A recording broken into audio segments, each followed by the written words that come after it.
Sardar Patel university मंडी का। इस संस्थान की किस तरह से धज्जियां उड़ रही हैं जब से सत्ता परिवर्तन हुआ है, ये शरेआम देखने में नजर आ रहा है। खैर, सियासत तो सियासत के लिए चलती है, लेकिन इसी यूनिवर्सिटी जिसका नाम लौह पुरुष सरदार वल्लभ भाई पटेल जी के नाम पर है, उसकी जो एक तरह से कहें कि रीढ़ की हड्डी, जो एडमिनिस्ट्रेटिव ब्लॉक होता है, वो भी तोड़कर रख दी गई है। और ये मसला सीधा सीधा रोजगार से जुड़ा हुआ है। 2 साल पहले लगभग, तब बीजेपी की ही सरकार थी, यहां पर एक JOIT जिस तरह का ये शो रहता, उसी के तहत 25 पद जो थे वो भरे जाने थे।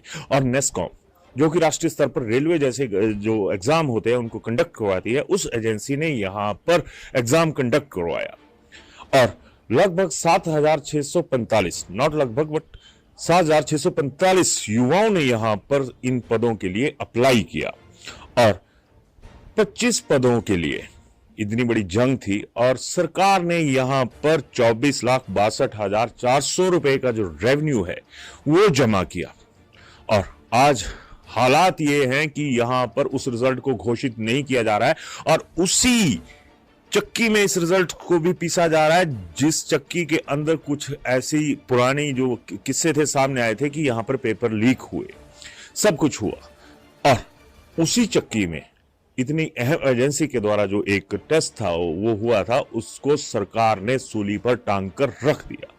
अब बात वही आगे जाती है कि रेवेन्यू आपके पास पहुंच गया, सब कुछ आपके पास पहुंच गया, और जब ये फुल प्रूफ एग्जाम है, इसका रिजल्ट क्यों नहीं घोषित हो रहा?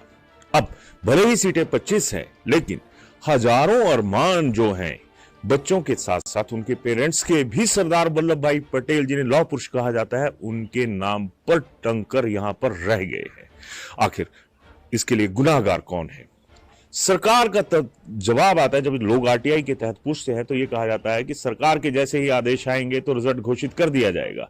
हालांकि अभी इसका लंबा प्रोसेस है, इसका रिजल्ट निकलेगा, उसके बाद टाइप राइटिंग का जो होता है वो टेस्ट होगा, उसके बाद नतीजे निकलेंगे। लेकिन नतीजों को तो तब देखा जाएगा जब ये सारी चीजें होंगी।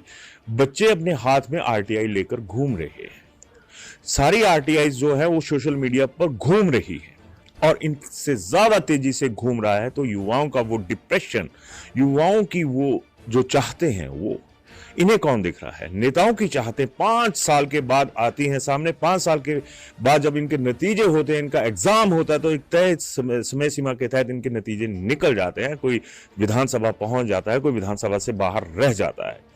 लेकिन दुख इस बात है कि इन नेताओं के लिए कोई उम्र की सीमा नहीं है, इनके लिए कोई ऐसा ट्रेंड नहीं है, या कोई ऐसा एक तरह से कहें कि बार नहीं है जिससे इनका जो उम्मीदें हैं वो रुके। लेकिन आम आदमी की उम्मीदें यहां पर दम तोड़ रही है। लेकिन क्या मजाल के कोई नेता इन मुद्दों के ऊपर बोल जाए? ना बीजेपी ना कांग्रेस, और जो चीखे मारते हैं वो आम आदमी है। तो लास्ट में यही चीज एक बहुत बड़ी अहम निकलकर सामने आती है कि आखिर कांग्रेस उस वहम में क्यों रहती है कि हमारे नेताओं का जो कद था उसे बीजेपी निगल गई। जब सरदार वल्लभ भाई पटेल जी जैसे नेता का यहां पर एक संस्थान था, उसकी रीढ़ की हड्डी तोड़ने की कोशिश, वो भी उस छवि के लिए जिसे लौह पुरुष आज भी पूरा भारत मानता है। खैर, बहुत सारे मुद्दे हैं, लेकिन बेरोजगारी का जो मुद्दा है, जो यहां पर 25 पोस्टों के पीछे हजारों लोगों की जो सांसें अटकी हुई हैं, वो भी है। और आज एक खबर थी कि लगभग 1296 लोगों के जो आवेदन है वो रद्द पाए गए पुलिस भर्ती के भीतर।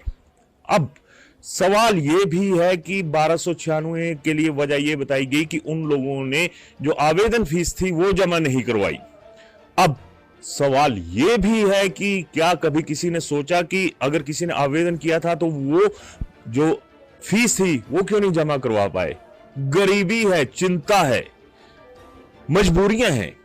1296 अगर अभ्यर्थी अपना नहीं करवा पाए, अलग अलग वजह होंगी, लेकिन इस चीज से इनकार नहीं किया जा सकता कि एक वजह यह भी होगी कि पेइंग कैपेसिटी नहीं होगी बच्चों की जिन्होंने इसके लिए आवेदन किया था।